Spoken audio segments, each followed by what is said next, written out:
লোটাছৰ এই skin brightening ফেচিয়েলটো ঘৰতে কৰক আৰু স্কিনখন এনেদৰে জিলিকাই তোলক মাত্ৰ এবাৰ ব্যৱহাৰ কৰিয়েই। ইমানেই বেছি ভাল হয় এই ফেচিয়েল কিটটো আৰু লোটাছৰ প্ৰতিটো বস্তুৱে বহুত বেছি ভাল হয় সেইটো সকলোৱে জানে। ৰিজাল্ট আপোনালোকে প্ৰথম দিনাখনেই দেখা পাব। আৰু এইটো মই লিংকো দি দিম আপোনালোকক, একেবাৰে ধুনীয়া এটা ডিছকাউণ্টতো পাই যাব, মাত্ৰ 200 মান টকাতে পাব। আপোনালোকে পাৰ্লাৰত হাজাৰ হাজাৰ টকা খৰচ কৰি ফেচিয়েল নকৰিলেও হ'ব, আপোনালোকে ঘৰতে এনেদৰে কৰিব পাৰিব। একেবাৰে সহজভাৱে মই আপোনালোকক দেখুৱাই দিম। আপোনালোকে খালি ভিডিঅ'টো অলপো স্কিপ নকৰাকৈ শেষৰলৈকে চাব। মই প্ৰথমবাৰ ব্যৱহাৰ কৰিয়ে স্কিনখন বহুত বেছি বগা উজ্জ্বল দেখিছোঁ, তাৰ লগতে মোৰ স্কিনত থকা ছানটেনো এবাৰতে দূৰ হৈ গ'ল। আৰু এই ফেচিয়েল কিটটো যদি মাহত আপোনালোকে এবাৰকৈ ব্যৱহাৰ কৰে, আপোনালোকৰ স্কিনখন বহুত ধুনীয়াকৈ গ্ল' কৰিব, স্কিনখন বগা উজ্জ্বলো হ'ব। স্কিনৰ পৰা পিগমেণ্টেশ্যন ডাৰ্ক স্পটসমূহো দূৰ হ'ব, কাৰণ ইয়াত আছে ভিটামিন চি, যি আমাৰ স্কিনখন বগা উজ্জ্বল কৰাত বহুত বেছি হেল্প কৰে। ইভাগে আপোনালোকে এই ফেচিয়েল কিটটো কিনিব গ'লে 500 মান টকা পৰিব, কিন্তু আপোনালোকে মই দিয়া লিংকত ক্লিক কৰি অৰ্ডাৰ কৰিলে এটা ধুনীয়া ডিছকাউণ্ট, মানে 200 মানৰ ভিতৰতে পাব। আৰু কেনেদৰে ফেচিয়েলটো কৰিব লাগিব প্ৰতিটো ষ্টেপ আপোনালোকক একেবাৰে সহজভাৱে মই দেখুৱাই দিম। আপোনালোকে খালি ভিডিঅ'টো স্কিপ নকৰাকৈ চালেই হ'ল। আৰু মই ডেইলি আপোনালোকৰ মাজলৈ স্কিন কেয়াৰ আৰু হেয়াৰ কেয়াৰ হোম ৰেমেডিসমূহ আনি থাকোঁ। যদি আপোনালোকে চাই থাকিব বিচাৰে মোৰ চেনেলটো ছাবস্ক্ৰাইব কৰি ল'ব। আৰু আজি ভিডিঅ'টো ক'ৰ পৰা চাই আছে সেয়া জনাবলৈ নাপাহৰিব, তাৰ লগতে কেনেকুৱা পাইছে সেয়াও জনাব। আৰু এই ফেচিয়েল কিটটো আপোনালোকে এবাৰ ল'লে 3-4 বাৰলৈকে ব্যৱহাৰ কৰিব পাৰিব, মানে 3 মাহ মানলৈকে আপোনালোকে ব্যৱহাৰ কৰিব পাৰিব। মাত্ৰ 200 টকাত যদি 3-4 বাৰ ফেচিয়েলটো কৰিব পাৰে, তাতে লোটাছৰ ফেচিয়েল কিমান বেছি ভাল হয় সকলোৱে জানে। ইভাগে আমি পাৰ্লাৰত যদি লোটাছৰ ফেচিয়েল কৰিব যাওঁ, আমাৰ 1000 টকাটো খৰচ হ'বই, কিন্তু এইটো আপোনালোকে ঘৰতে একেবাৰে কম খৰচতে কৰিব পাৰিব।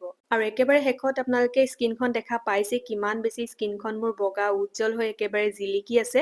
মাহত যদি এবাৰকৈ হ'লেও আপোনালোকে ফেচিয়েল কৰি থাকে, আপোনালোকৰ স্কিনখন বহুত বেছি ভাল হৈ থাকিব। আৰু এনেধৰণৰ 5টা টিউব থাকিব ফেচিয়েল কিটটোৰ ভিতৰত, সেইটো কাৰণে অলপো বেয়াও নহয়, আপোনালোকে 3-4 মাহলৈকে ধুনীয়াকৈ ব্যৱহাৰ কৰি থাকিব পাৰিব। আৰু এতিয়া মই আপোনালোকক প্ৰথমটো ষ্টেপ কৰি দেখুৱাম। প্ৰথমটো ষ্টেপত আছে ক্লিনজাৰ, আৰু লিখাই থাকিব, আপোনালোকে তাত চালেই হ'ল। আপোনালোকে যদিও পাহৰি যায়, আপোনালোকে মোৰ ভিডিঅ'টো কাৰোবাক শ্বেয়াৰ কৰি থ'ব। যেতিয়া আপোনালোকে ফেচিয়েলটো কৰিব, ভিডিঅ'টো আকৌ অন কৰি ল'লেই হ'ল। এয়া প্ৰথমতে মই কিন্তু ফেচ ৱাছ কৰি মুখখন ভালদৰে ধুই লৈছিলোঁ, তাৰপিছতহে ক্লিনজাৰটো এনেদৰে অলপ পানী মিক্স কৰি গোটেই মুখখনতে মাছাজ কৰিছোঁ। ফেচ ৱাছ আপোনালোকে যি ব্যৱহাৰ কৰে ঘৰত সেয়া কৰিলেই হ'ল। তাৰপিছত আপোনালোকে ফেচিয়েলটো ষ্টাৰ্ট কৰিব, যাতে মুখখন ক্লিন হৈ থাকে সেইটো মন কৰিব। ইয়াত দেখা পাইছে মই যেনেদৰে মাছাজ কৰি গৈছোঁ মুখখন, মানে ফেচ ৱাছ যেনেকৈ কৰোঁ তেনেকৈ কৰিলেই হ'ল। প্ৰথমটো ষ্টেপে একেবাৰে আমাৰ স্কিনখন ভিতৰৰ পৰা চাফা কৰি আনিব, একেবাৰে যিমান যি লেতেৰা আছে সকলোখিনি উলিয়াই আনি একেবাৰে স্কিনখন ক্লিয়াৰ কৰি পেলাব। প্ৰথমটো ষ্টেপে আমাৰ স্কিনখন ৰেডি কৰে ফেচিয়েলটো কৰাৰ কাৰণে, সেইটো কাৰণে প্ৰথমটো ষ্টেপ ভালদৰে অলপ কৰিব, 1 মিনিটমান পাৰিলে কৰিব। যদি সময় থাকে 2 মিনিটমান কৰিব। ইয়াত দেখা পাইছে মই 1 মিনিট ভালদৰে মাছাজ কৰি ল'লোঁ। তাৰপিছত মই এইখিনি এতিয়া কুহুমীয়া গৰম পানীৰে ধুই ল'ম। আৰু আপোনালোকৰ ওচৰত যদি এনেধৰণৰ স্পঞ্জ নাই, আপোনালোকে কটন কাপোৰ ব্যৱহাৰ কৰি পানীত এনেদৰে মুচি ল'ব পাৰিব মুখখন। আৰু এতিয়া দেখা পাইছে ৰিজাল্টটো কিমান বেছি ধুনীয়া, মানে স্কিনখন বহুত বেছি মোৰ ক্লিন হৈ গ'ল। আৰু এতিয়া মই ছেকেণ্ডটো ষ্টেপ কৰিম। ছেকেণ্ডটো ষ্টেপত আছে এটা স্ক্ৰাব, আৰু এই স্ক্ৰাবটো আপোনালোকে ছেকেণ্ডটো ষ্টেপত কৰিব লাগিব। এয়া মই অলপ স্ক্ৰাব হাতত উলিয়াই ল'লোঁ, লগতে অলপ পানী মিক্স কৰি লৈছোঁ। এইখিনি ভালদৰে মিক্স কৰি লৈছোঁ এতিয়া। তাৰপিছত এয়া মুখত ভালদৰে লগাই একেবাৰে লাহে লাহে কৰিব, কিন্তু স্ক্ৰাব জোৰে জোৰে নকৰিব। এনেদৰে লাহে লাহে কৰি 1 মিনিটমান এনেদৰে মাছাজ কৰিম। স্ক্ৰাব যদি আপোনালোকে জোৰে জোৰে কৰে, আপোনালোকৰ স্কিনখন ডেমেজ হ'ব, তাৰ লগতে স্কিনখন ৰেড হৈ যাব। সেইটো কাৰণে আপোনালোকে যিমান পাৰে সিমান লাহে লাহে কৰিব। আৰু স্ক্ৰাবে আমাৰ স্কিনৰ মৰি যোৱা স্কিনসমূহ দূৰ কৰে, চাফা কৰে স্কিনখন একেবাৰে ভিতৰৰ পৰা। যিসকলৰ স্কিনত ব্লেক হেডছ, হোৱাইট হেডছ আছে, আপোনালোকে সপ্তাহত এবাৰ হ'লেও স্ক্ৰাব কৰিব লাগে, তেতিয়া আপোনালোকৰ এই সমস্যাটো দূৰ হয়। আপোনালোকে মই কোৱা ষ্টেপবোৰ কোনটো পিছত কোনটো কৰিব লাগিব সেয়া পাহৰি যাবও পাৰে, সেইটো কাৰণে আপোনালোকে লিখি থৈ দিব, নাইবা কাৰোবাক ভিডিঅ'টো শ্বেয়াৰ কৰি থৈ দিব। তেতিয়া আপোনালোকে যেতিয়া ফেচিয়েলটো কৰিব, আপোনালোকে ধুনীয়াকৈ কৰিব পাৰিব। এয়া এতিয়া মই ভালদৰে মুখখন মুচি ল'ম কুহুমীয়া পানীৰে। আপোনালোকে ঠাণ্ডা পানী ব্যৱহাৰ কৰিম ক'লেও কৰিব পাৰে, আৰু মই এয়া কুহুমীয়া পানীয়ে ব্যৱহাৰ কৰিছোঁ, মানে ফেচিয়েল কৰিলে কুহুমীয়া পানীয়ে ব্যৱহাৰ কৰিব লাগে। আৰু প্ৰতিটো ষ্টেপ কৰাৰ পিছতে মোৰ স্কিনখন ইমান বেছি বগা উজ্জ্বল হৈছে, কোমল হৈছে, স্কিনখন মোৰ চুয়ে ভাল লাগিছে। আপোনালোকেও যেতিয়া ব্যৱহাৰ কৰিব এই ফেচিয়েলটো, আপোনালোকৰো বহুত বেছি ভাল লাগিব, স্কিনখন দেখিয়ে ভাল লাগিব। ছেকেণ্ডটো ষ্টেপ কৰা হৈ গ'ল, এতিয়া কৰিম 3 নম্বৰটো ষ্টেপ। 3 নম্বৰটো ষ্টেপত আছে এটা ফেচিয়েল মাছাজ ক্ৰীম, যিটো আপোনালোকে ভালদৰে স্কিনখনত মাছাজ কৰিব লাগিব। আৰু কেনেদৰে কৰিব লাগিব সেয়া ভালদৰে দেখুৱাই দিম, আপোনালোকে ভালদৰে ভিডিঅ'টো চাব।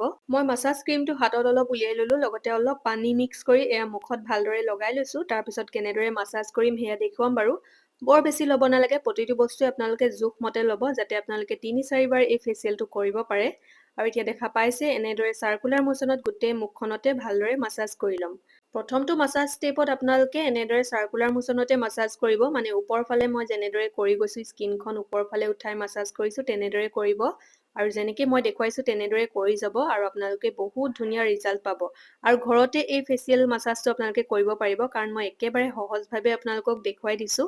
আপোনালোকৰ ভিডিঅ'টো এবাৰ চাই মাছাজ ষ্টেপবোৰ মনত নাথাকিবও পাৰে, সেইটো কাৰণে আপোনালোকে ভিডিঅ'টো শ্বেয়াৰ কৰি থ'ব।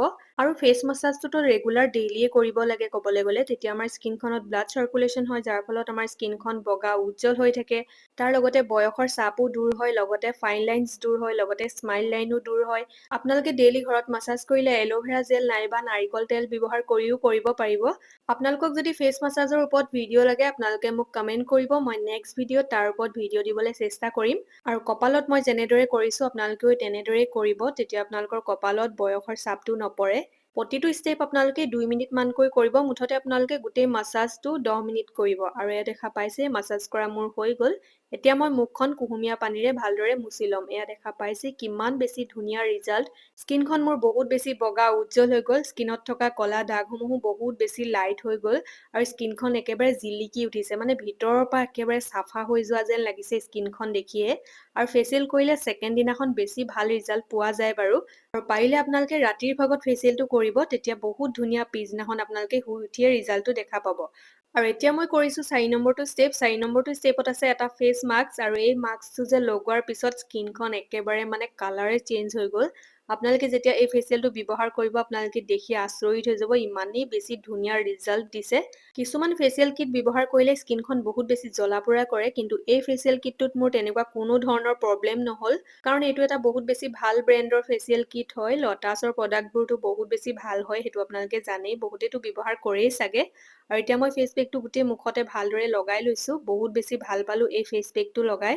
এতিয়া মই এইখিনি আধা ঘণ্টা এনেদৰে থৈ দিম, আৰু আধা ঘণ্টাৰ পিছত এয়া দেখা পাইছে একেবাৰে ফেচ পেকটো শুকাই আহিলে। আৰু এতিয়া মই কুহুমীয়া পানীৰে ভালদৰে মুখখন মুচি ল'ম, কিন্তু তাৰ পিছত পানীৰে ভালদৰে মুখখন ধুই ল'ম। আৰু আপোনালোকেও ভালদৰে মুখখন ধুই ল'ব, মুচিলে ভালদৰে ক্লিন নহয়, কিন্তু সেইটো কাৰণে মুখখন ভালদৰে ঠাণ্ডা পানীৰে বা কুহুমীয়া পানীৰে ধুই ল'ব। ইয়াত দেখা পাইছে কিমান বেছি জিলিকিছে, একেবাৰে ক্লিন হৈ গ'ল, একেবাৰে বগা উজ্জ্বল হৈ গ'ল স্কিনখন। দেখিয়ে মানে বহুত বেছি ভাল লাগিছে। 4 নম্বৰটো ষ্টেপ কৰা হৈ গ'ল, এতিয়া আছে 5 নম্বৰটো ষ্টেপ, একেবাৰে শেষৰটো ষ্টেপ। আৰু এইটো ষ্টেপত আছে এটা ফেচ চিৰাম। আৰু এই ফেচ চিৰামটো লগোৱাৰ পিছত আপোনালোকে মুখখন মুচিবও নালাগে, ধুবও নালাগে, এইটো এটা চিৰাম হয়।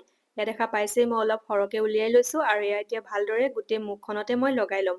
চিৰামটো লগোৱাৰ পিছত আপোনালোকে বেলেগ একো ব্যৱহাৰ নকৰিব, মানে আপোনালোকে ৰেগুলাৰ ক্ৰীম নাইবা চিৰাম যি ব্যৱহাৰ কৰে ঘৰত সেয়া ব্যৱহাৰ নকৰিব, অকল এই চিৰামটোৱে লগাই আপোনালোকে তেনেদৰে থৈ দিব। আপোনালোকে এই ফেচিয়েলটো বিয়া সভা যিকোনো পাৰ্টিতে আপোনালোকে কৰিব পাৰিব, নিজে ঘৰতে কৰিব পাৰিব, কোনো ধৰণৰ পইচা এক্সট্ৰা খৰচ নকৰাকৈয়ে। মাত্ৰ আপোনালোকে ষ্টেপ কেইটা মনত ৰাখিলেই হ'ল, আৰু আপোনালোকে যদিও পাহৰি যায় আপোনালোকে ভিডিঅ'টো কাৰোবাক শ্বেয়াৰ কৰি থ'লেই হ'ল। আপোনালোকে যেতিয়া ব্যৱহাৰ কৰিব আপোনালোকে ভিডিঅ'টো আকৌ এবাৰ চাই ল'লেই হ'ল। ইয়াৰ লগতে আপোনালোকক মই হোম ৰেমেডিৰে বনোৱা বহুতো ফেচিয়েল দি থৈছোঁ ভিডিঅ', আপোনালোকে যদি চাব বিচাৰে মোৰ চেনেলটোতে ইয়াতে পাই যাব। আৰু লটাছৰ এই ফেচিয়েল কিটটোৰ লিংক মই দি থৈছোঁ, তাতে ক্লিক কৰি আপোনালোকে অৰ্ডাৰ কৰিলে এটা ধুনীয়া ডিছকাউণ্টো পাব। আৰু আজি ভিডিঅ'টো ইমানতে ৰাখিছোঁ, আশা কৰিছোঁ সকলোৱে ভাল পালে। বাই।